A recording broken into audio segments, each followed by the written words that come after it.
I still remember the clinking of glasses, the hollow laughter echoing against the banquet hall's marble walls, and the sting of words that cut deeper than any blade.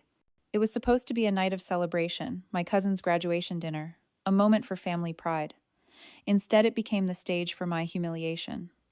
Taylor leaned toward me, their voice smooth but laced with contempt, and said for everyone at the long, white-clothed table to hear, a successful partner would never settle for a condo under 1 million. You'll never be enough. The words dropped like stones into the room. People stopped mid-bite forks suspended above plates waiting for my reaction. I gripped the folder in my lap so tightly the edge dug into my palm. Inside was the deed for my new home signed and stamped just 2 days before, the notary seal still crisp and dark against the paper. It was my proof of effort, of years of late nights and early mornings building a business from nothing. But in that moment, it felt like a child's drawing compared to the gold-plated lifestyle Taylor worshipped. I glanced around the hall. My uncle laughed too loudly at a joke that hadn't been funny. A cousin snapped a picture for social media. Others raised their glasses again, pretending the sting of Taylor's words was just light banter. They smiled, but no one looked at me. That is what cut the most, being erased while still sitting among them. I took a sip of water, let it slide down the knot in my throat, and forced a small smile. Pretend. Pretend that you are not shattered. Pretend that the room is not watching you drown silently. Pretend that this isn't the person you've shared a bed and dreams with. The hall was filled with voices, but all I heard was silence, the sound of being dismissed. I wanted to shout, to stand and slam the folder on the table, to show the embossed deed and say, "This is mine, paid with sweat, not status." But instead, I stayed still, invisible in plain sight, because sometimes the cruelest thing you can do to yourself is hold back when you should fight. But what they didn't know was this humiliation plants a seed, and seeds grow especially when watered by betrayal. I'll explain in a moment. Tell me where you're watching from, and don't forget to subscribe. This story is about family, money, and betrayal, and trust me, you don't want to miss how it unfolds. You would think words like the ones Taylor spoke that night might soften once the wine wore off. But in my world, the opposite happened. They sharpened, they repeated in casual conversations and subtle glances in the way people introduced me. After that graduation dinner, Taylor began pulling me into gatherings I never wanted to attend. Rooftop cocktail parties where the drinks cost more than my monthly grocery bill. Weddings at five-star hotels where the bride and groom gave out designer handbags as party favors.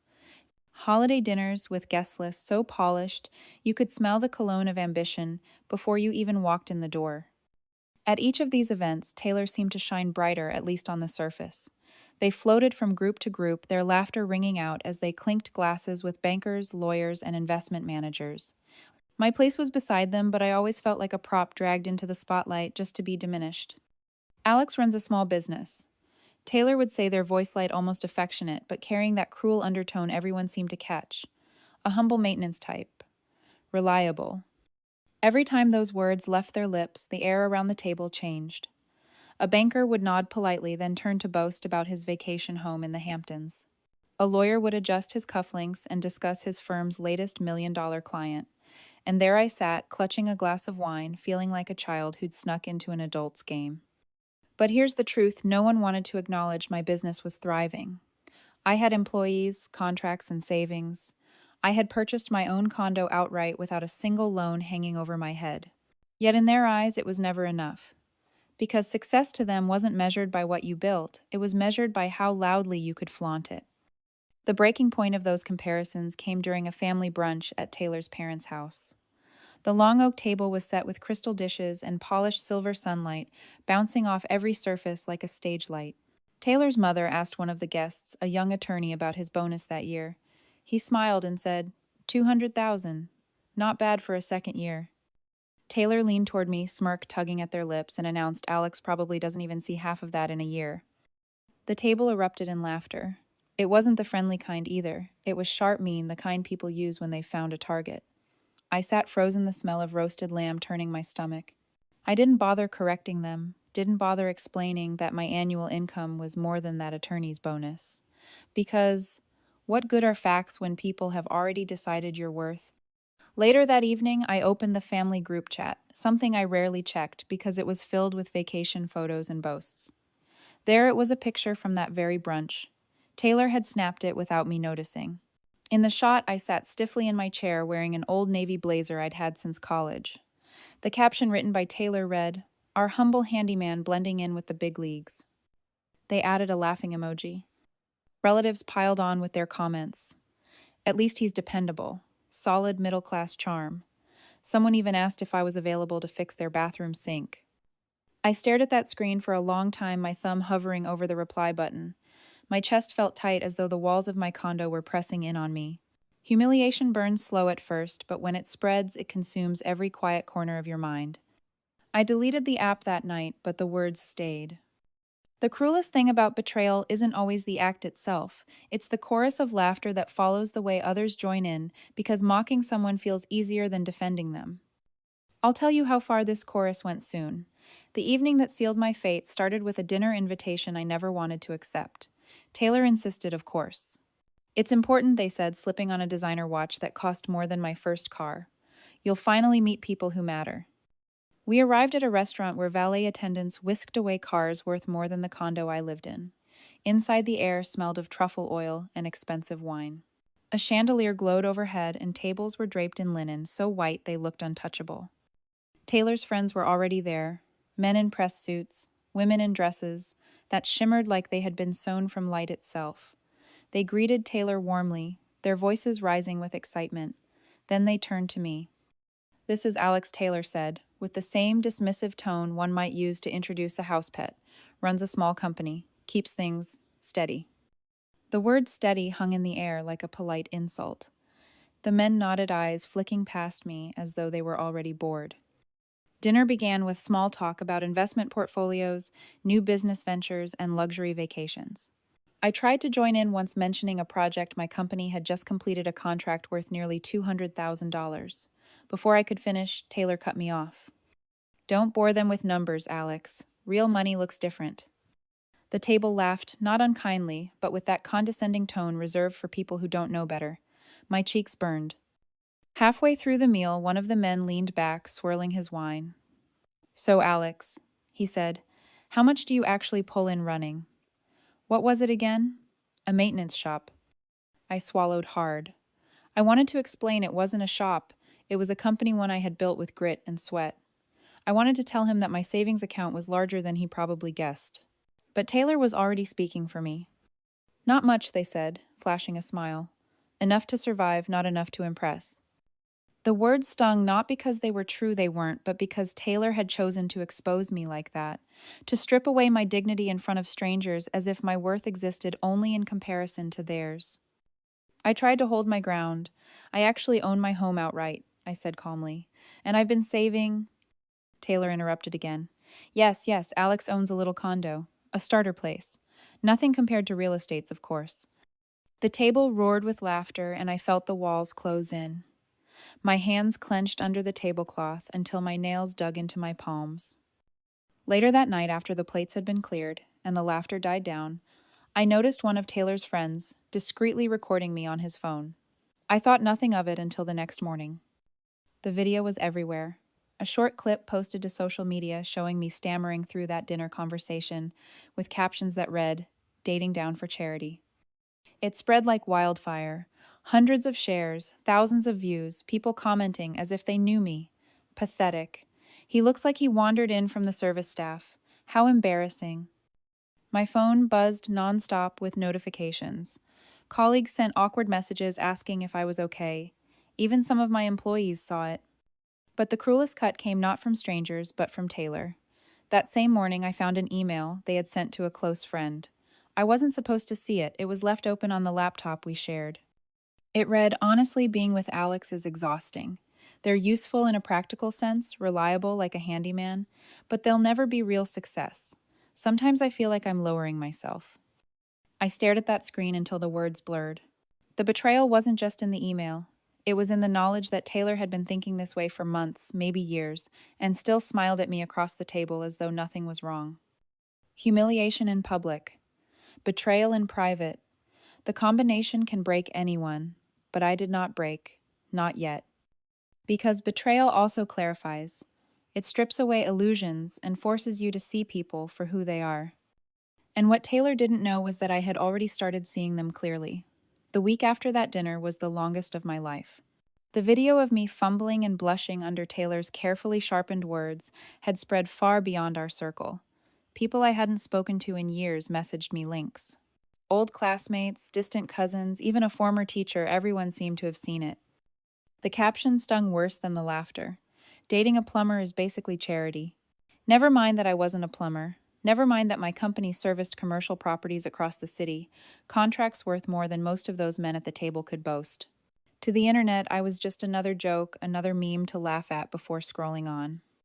At first, I told myself to ignore it, that the storm would pass. But humiliation doesn't pass easily, not when it is replayed in pixels, each view another reminder that your dignity has become public property. I walked into a coffee shop one morning only to notice two young men at a corner table glance up at me, then down at their phones, then laugh. My stomach turned cold. Were they laughing at the video, or was it in my head? That was the cruelty of it. I could no longer tell where humiliation ended and paranoia began. Taylor, of course, reveled in it. It's not that bad, they said, scrolling through comments with a smirk. People love a little drama. At least you're memorable now. Memorable.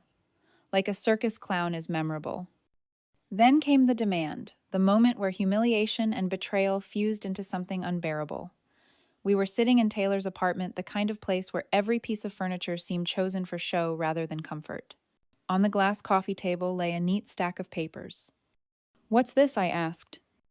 "A trust document," Taylor replied smoothly. "I've been talking with my parents. If we're going to be taken seriously as a couple, we need to pool our assets, present ourselves properly. Your condo should be included." I blinked. My condo. The one I bought with my savings. Taylor leaned forward, their tone dripping with condescension. "Exactly. Right now it looks like I'm dating, well, someone ordinary. But if everything is in a trust under our names, it elevates the picture. It's not just about money, Alex. It's about image. Respect." Respect. The word burned like acid. The same person who had laughed at my so-called limitations now demanded I surrender the one thing that proved my independence. I picked up the papers. The legal language blurred as my vision tunneled. My name, my home, my effort all neatly reduced to lines in a contract designed to erase me. Taylor mistook my silence for hesitation. They pressed on. "Sign it, Alex. Be part of something bigger. Or do you really want to keep living small, clutching your little folder of deeds like it matters?" The image of that night returned the folder in my lap, my hand trembling as Taylor's words cut me down in front of everyone. I had stayed silent then, but silence only feeds cruelty. I placed the papers back on the table carefully like they were poisonous. "I'll think about it," I said. Taylor smiled satisfied, already convinced of their victory. But in that moment, something shifted inside me. A quiet resolve, steady and cold, began to take root. Because what Taylor didn't know was that I wasn't as powerless as they believed. There was something they had never seen, never cared to ask about, something that had been sitting quietly in my possession, waiting for its time. An inheritance. The papers on that coffee table haunted me for days. Every time I thought about Taylor's smug smile, about the way they spoke of elevating us by stripping me of my independence, I felt the humiliation twist deeper. But it was no longer the kind that left me frozen. It was the kind that fuels fire. I sat one night in my condo, the very home Taylor wanted, folded into their family trust, and pulled open the drawer where I kept a leather folder. Inside was a different kind of paper, the inheritance documents my late aunt had left me. She had passed quietly 2 years before leaving. No children, no husband, just a modest estate that surprised even me. $2 million. $2 million in savings, bonds, and property quietly transferred to me because she had seen something in me no one else had. "You work hard, Alex," she had told me once at a Thanksgiving dinner long ago. "You don't need applause to know your worth. One day this will give you the freedom to choose your own path." Her words echoed in my mind as I traced the embossed stamp on the will. I had never flaunted this inheritance. Never told Taylor, never told anyone beyond the lawyer who had handled it. It wasn't wealth I wanted to wave in people's faces. It was security. It was proof that not all value is measured in spectacle. But maybe now I thought it could be more than that. Maybe it could be the very tool I needed to turn humiliation into justice. The plan began to form slowly, like a shadow taking shape. I started gathering pieces quietly, carefully. Screenshots of Taylor's mocking posts, the viral video comments, even the email they had left open. I compiled them into a digital folder, then into a video clip. Not my words this time, but theirs. Their cruelty recorded and undeniable. The more I prepared, the calmer I became. I wasn't shaking anymore when I thought of Taylor's laughter. I wasn't shrinking under the weight of their words. Instead, I felt a stillness inside me, the kind that comes before a storm breaks. The opportunity came in the form of tradition. Taylor's family always hosted an extravagant holiday dinner in December, an event dripping with wealth and performance, where every dish seemed plated for Instagram and every toast rehearsed for admiration. This year, the guest list would be even larger. Politicians, business owners, distant relatives, eager to bask in the glow of Taylor's world. Perfect. I RSVP'd with a polite yes, knowing exactly what I would bring. Not a bottle of wine, not a smile to fake through clenched teeth, but the truth. The kind of truth that cuts cleaner than any insult ever could. In the weeks leading up to the dinner, I rehearsed nothing. I didn't need speeches or clever retorts. All I needed was the evidence already written in Taylor's own words. The humiliation they had served me would be served back amplified by the echo of their own voice. And as for the inheritance, well, that was the final piece. The twist they would never expect. While they schemed to fold my condo into their family trust, I would reveal that I held not just a home but an estate, worth more than all their posturing combined. I pictured the scene, the glittering dining hall, the clinking of glasses, Taylor basking in shallow laughter until the screen lit up, until their words filled the room, until their carefully polished image cracked wide open. That vision became my anchor. For the first time in months, I slept peacefully. Because humiliation had been the soil, betrayal had been the water, but revenge, that would be the bloom. And soon it would unfurl in front of everyone who had ever laughed. Taylor's parents owned a mansion on the edge of town, its facade lit each December by rows of white lights that glowed like a promise of perfection. I arrived just after sunset, carrying only a slim laptop case. Inside it lay everything, the compilation of Taylor's insults, the screenshots, the viral post, the email, truth zipped in a single file. A valet in a red coat opened my car door. He offered a smile. I managed one back. My heart beat slow and steady. The stillness I had felt in the weeks before had settled into something unshakable. I was not here as a guest. I was here as consequence. The foyer smelled of pine and cinnamon. Guests in satin and silk drifted past fireplaces flickering with gas flames. A string quartet played beside a towering tree, trimmed in gold ribbon. Taylor stood near the grand staircase, radiant in a silver suit, greeting friends with kisses on both cheeks. When they saw me, they lifted a glass. "You made it," they said, as though nothing lay between us but holiday cheer. "We'll announce the trust after dinner." I smiled a calm, unbroken line. After dinner, I agreed. The meal unfolded in courses so delicate they looked crafted by watchmakers. Conversation sparkled, toasts rose. At Taylor's end of the table, laughter pealed like bells. I sat midway down, speaking little, watching the room as one might watch a stage before the actors know the curtain has lifted. When the last plate was cleared, Taylor's father tapped his glass. "Friends," he said, "we thank you for sharing another prosperous year. Taylor has an announcement, something about a bright future and shared success." Chairs shifted, eyes turned. Taylor rose, glancing my way as if to beckon me into their performance. But before they could speak, I stood. "If I may," I said, my voice carrying farther than I expected, "I'd like to play a short video first. It explains everything better than words."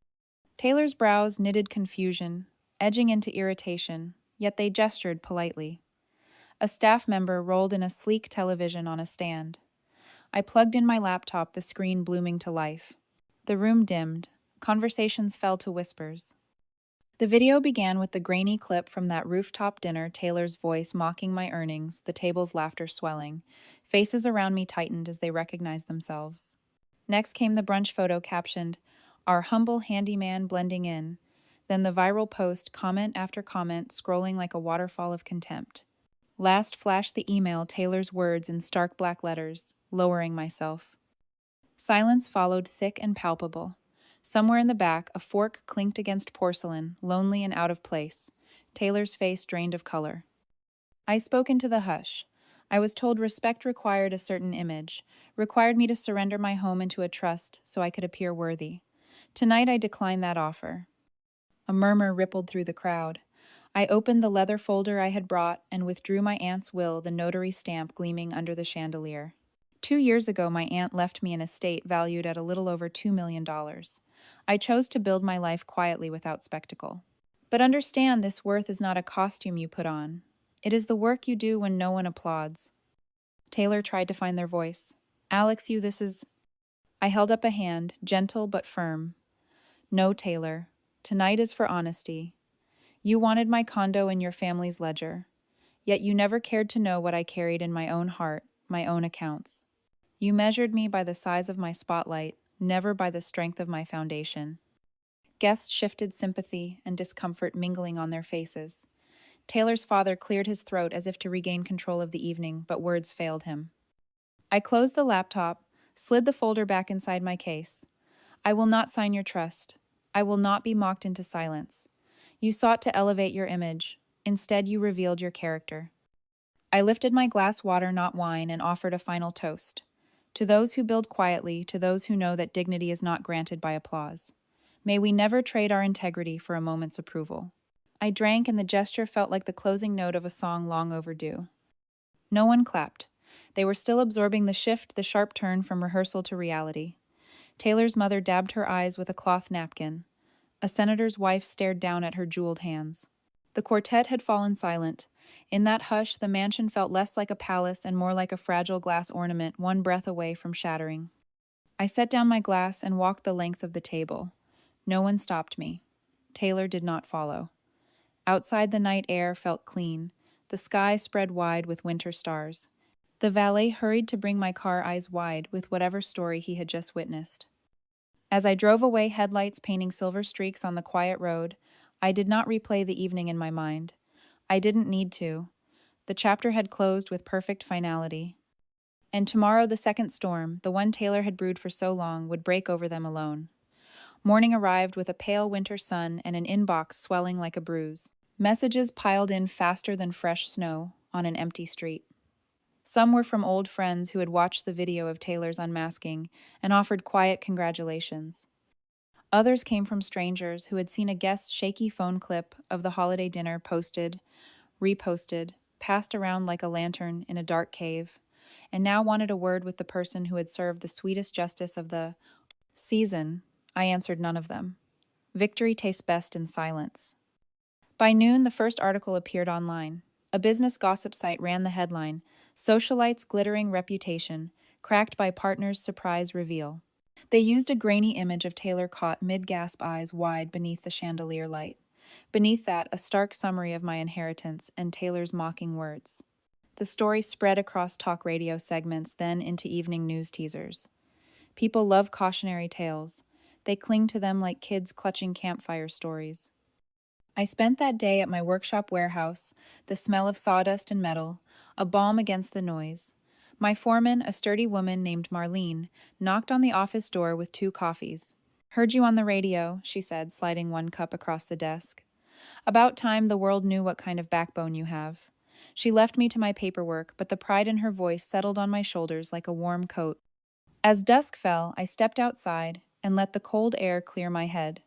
That was when my phone rang, an unfamiliar number. A man introduced himself as Jordan Hollis, attorney, with a specialty in defamation.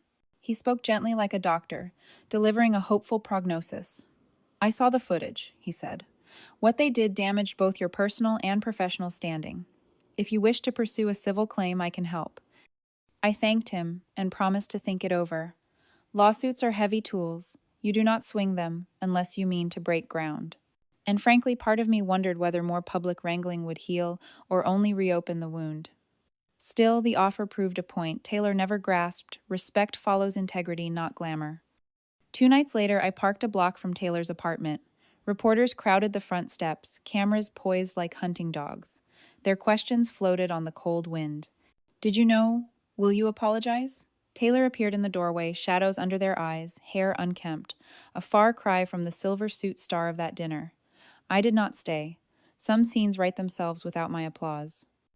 Inside my condo, the corners felt brighter, as though light reached places long, kept dim by doubt. I brewed tea, sat in the quiet, and let memory roll back through years. With Taylor, the first laughter, the shared plans, the subtle digs that grew sharp with time. It is a strange grief when you realize love was only real on your side of the table. Yet grief once named loses its power to rule you. Late that evening, Taylor called. The phone rattled across the countertop before I picked up. Their voice was smaller than I remembered. "Alex, this got out of hand. You hurt me." I closed my eyes. I showed the truth, I said, calm as still water. Hurt followed your own words. They asked if I would take down the video compilation. My job, my family, they are furious. I answered with the steadiness I had earned. When humiliation teaches humility, the lesson ends. Mine ended the night you demanded my home. Silence stretched brittle. Taylor whispered an apology. It sounded rehearsed, yet there was a hint of sincerity or perhaps desperation. I wished them well, truly, because carrying hate is like drinking vinegar, hoping another will sour. Then I ended the call. In the days that followed, bookings for my company rose. Clients admired resilience. Marlene joked we might need to hire more hands by spring. I found myself walking to work whistling something I had not done in years. Respect cannot be bought, I told myself, but it can be grown like an oak from steady labor and honest roots. One afternoon, I met with Attorney Hollis in a quiet bistro downtown. He laid out potential damages, showed charts of lost earnings typical in reputation cases. I listened, stirring my coffee. Then I shook my head. I believe the public verdict is plenty. Let Taylor rebuild on their own terms. I choose to move forward. He nodded, admiring perhaps the odd luxury of letting go. Yet closure is rarely one door. It is many small latches clicking into place. The last came in a handwritten letter from Taylor's youngest cousin, a shy teenager who had watched that dinner unfold. "Thank you," she wrote, "for proving that quiet people can stand tall. I will remember that when others try to silence me." I folded the note and slipped it into my aunt's leather folder, evidence that dignity casts a longer shadow than wealth. What came next was simple life mornings with warm bread and stronger coffee, afternoons overseeing new contracts, evenings reading by the window where city lights glittered like a promise I now believed. But there remains one more thing to share with you, one more turning of the page before this tale rests. When storms finally pass, they leave a hush so deep you can hear your own breath, the small proof that you have outlived the Phaeacians as oh. Thunder. January sprawled ahead cold but clear, and I filled the days with ordinary things that felt extraordinary in their peace. I fixed a loose cabinet hinge. I mailed Marlene a thank you card with a bookstore gift certificate tucked inside. On Sundays, I walked along the river, hands in my pockets, watching the water carry ice floes downstream like slow-moving shards of old grief. One morning, a certified envelope arrived from Taylor's attorney. I brewed coffee before opening it, letting the kettle whistle its steady tune. The letter inside was brief, a notice that Taylor formally withdrew any request for my property and acknowledged errors in judgment. No apology beyond that, but I did not need one printed in legal ink. Remorse like respect must be lived to matter. I slid the letter into my aunt's folder, another latch clicking shut. With the public furor dying down, I turned to the future my aunt's gift had made possible. I transferred a portion of the inheritance, $500,000, written out in careful words, into a scholarship fund for trade school students who remind me of younger versions of myself, steady hands, steady hearts, searching for chances louder voices often overlook. Anonymity felt right. Generosity should never sound like a trumpet. In February, on what would have been my aunt's birthday, I drove north to her old lakeside cottage. The place sat empty now, shutters closed against winter wind. I stepped inside, lit the stone fireplace, and spent the evening reading her letters. She had once penned a line I underlined twice all those years ago. Build a life that feels right in the dark because spotlights burn out. I whispered it aloud to the crackling fire, grateful for wisdom that arrives before you know you will need it.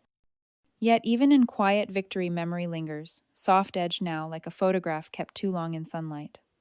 I sometimes recall Taylor's laughter, the sparkle of their ambition, the way our early days had brimmed with promise. But I remember, too, how easily admiration can sour into envy when measured by someone else's yardstick. That knowledge keeps me humble. It reminds me that success is safest when it stays rooted in purpose rather than spectacle. Spring crept in at last. My company signed its largest maintenance contract, to date $1,700,000 over 3 years' work that would keep dozens of employees busy and well paid. We celebrated with pizza in the break room, grease-stained plates, laughter echoing off concrete walls. No photographers, no hashtags, just real people proud of honest labor. The scholarship fund awarded its first grants in May. 5 students, each holding an acceptance letter and a toolkit, posed for a photo outside the trade school doors. The dean sent me a copy. I framed it and hung it above my desk, a silent promise to keep planting seeds rather than polishing trophies.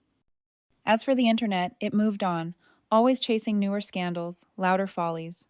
My name slipped from headlines into footnotes and finally into silence, exactly where it belongs.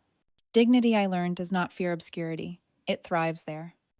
Now, on a mild June evening, I sit by my open window cicadas humming in the trees and speak these final words into a recorder. One last broadcast for anyone still listening. Sometimes the loudest triumph is the life you live after the show ends. I did not win because I wounded someone who wounded me.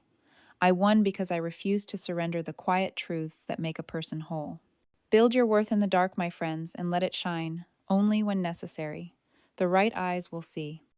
If you think I made the right choice, comment right. If you know a better revenge, share it in the comments, because stories grow stronger when we pass the torch.